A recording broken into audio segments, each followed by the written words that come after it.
कहीं बिरले संत महात्मा के पास मिलेगा। उसको मूल ज्ञान कहते हैं। तो आज मूल ज्ञान और पवित्र ज्ञान में फर्क जो है उसको अच्छी तरह समझेंगे।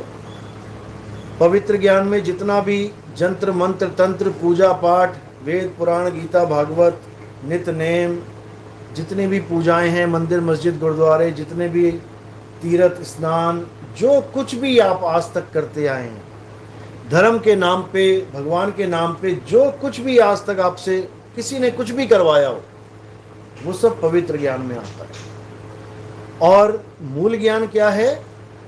अपनी आत्मा को तैरना ही सिखाने आते हैं। इससे पहले कि बाढ़ आ जाए तुम तैरना सीख लो। अगर तुमने तैरना सीख लिया तो कोई तुम्हें डुबा ही नहीं सकता। बस इतना सा खेल है। कोई भगवान भगवान राम राम कबीर कबीर नानक नानक कोई वाहिगुरु वाहिगुरु करने की जरूरत नहीं पड़ेगी।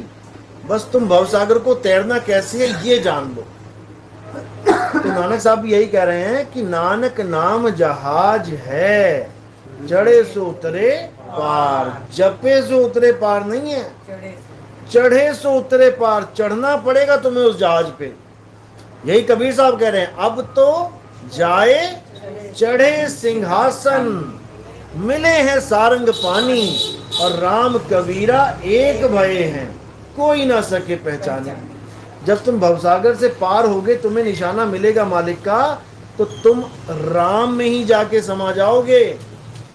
आत्म में राम, राम में आत्म, छीनस गुरुमुख विचारे। अब कोई अलग ही नहीं कर सकता उसको, क्योंकि जो दोनों का भेद था वो भेद यानी अंतर खत्म कर दिया गया। आत्मा परमात्मा एको करे, अंतर की दुविधा अंतर मरे।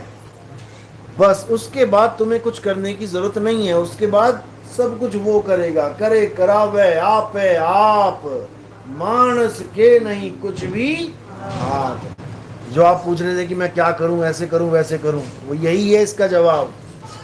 आप कुछ नहीं कर सकते, आप तो बस डायरेक्शन की तरफ देखते रहो, वो अपने आप ही खींचेगा।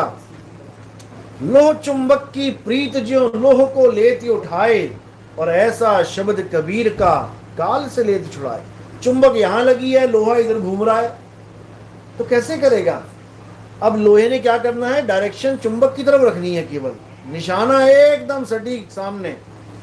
चुंबक अपने आप काम करेगी, अपने आप खींचना शुरू कर देगी जब वो उसके दायरे में आ जाएगा। यानी जब परमात्मा की दया होगी तो अपने आप ऐसा जबरदस्त खिंचाव शुरू हो जाएगा कि आप अपने आप दायरे में आते चले जाओगे। उसके बाद वो तुम्हें पूरी दया करके इस काया से पार, यानी ब्रह्म से पार, उस अवस्था तक पहुंचा देगा।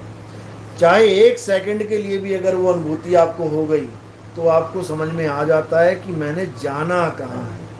यही साहब कह रहे हैं कि आए हो तुम कहाँ से, जाना तुम्हें कहाँ है, इतना बस विचार लो हो गया भजन, और मन की तरंग मार लो हो गया भजन। मन तुम्हें दौड़ाएगा, मन तुम्हें कहेगा ये भी इकट्ठा कर ले वो भी कर ले, ठीक है, जब तक जीना है कर लो इकट्ठा, लेकिन आसक्त नहीं होना है। यानी इकट्ठा करना है, छोड़ने के लिए तैयार रहो। मैं टीवी ले आया 50,000 का, मैं फ्रिज ले आया 50,000 का, मैं ज्वेलरी ले आया बीवी के लिए, अपने लिए घड़ियां ले आया, फलाना ले आया, ठिकाना ले आया, और जैसे ही भूकंप आया तो क्या किया मैंने? टीवी उतारने लगा पेचकस लगा के, सीधे फुर्र करके निकल जाना है। बस यही मुक्ति है। सामान जो जोड़ रहे हो जोड़ते जाओ, लेकिन छोड़ने के लिए जोड़ो, ना कि पकड़ने के लिए, नहीं तो मारे गए। और ये इससे चलता है ये काम, ऊपर ऊपर से नहीं चलेगा। ऐसे जियो कि आज ही मेरा पूरा मकान टूट जाए तब भी मुझे कोई गम नहीं है। आज मेरे पिताजी एक्सपायर हो जाएं, शरीर, बेटा चला जाए, माँ चली जाए, बहन चली जाए, मुझे कोई गम नहीं है। ये मुझे हिला नहीं सकती माया बिल्कुल भी, क्योंकि तुम्हें फंसाने का चोगा ही यही है। जैसे चिड़िया, उड़ती चिड़िया को नीचे उतारने का क्या तरीका है? दाने डाल दो। तुम्हारे लिए कौन सा तरीका है काल भगवान का? कहाँ है दाने? ये तुम्हारे घर के मेंबर ही दाने हैं, मिट्टी के दाने हैं ये। एक दाने को लड़की बना दिया, एक दाने को लड़का बना दिया, एक को माँ बना दिया, एक को बाप बना दिया, तुम मछली बीच में बैठी हो। अब जहां तुम मुंह मार दोगी वहीं तुम फंस गई। इसीलिए साहिब ने बोला है कि कोई माता पिता, ठीक है माता पिता है हमारे, हमने फर्ज निभाना है क्योंकि उनके गर्भ से आए हैं भाई, इंसानी चोला उनकी वजह से मिला है, नहीं तो हम ये ज्ञान कैसे समझते। सेवा पूरी करनी है, लेकिन माँ को माँ नहीं जानना है, पिता को पिता नहीं जानना है, बच्चों को बच्चा नहीं जानना है, सबको क्या जानना है, परमात्मा के जीव, परमात्मा के जीव मानना है।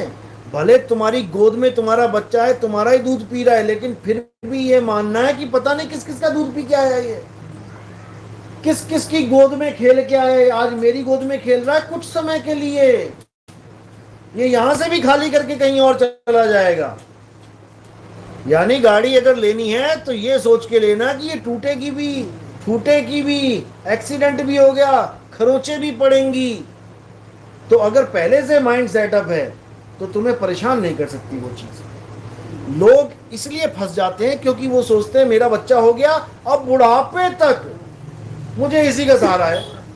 परमात्मा का सहारा छोड़ के बच्चे के सहारे पे डिपेंड हो जाते हैं। अब जब बीवी आके उसको अलग कर देती तो कहते हैं अरे इससे अच्छा तो पैदा होते ही मर गया होता, क्योंकि आस टूट गई है। आस रखनी नहीं है किसी से भाई। जो तू चाहे मुझको तो छोड़ सकल की आस, और मेरे जैसा हो रहे सब सुख तेरे पास। बस इतनी सी कहानी है, जिसको समझ में आ गई वो तर गया, और जिसके पल्ले नहीं पड़ी वो मर गया।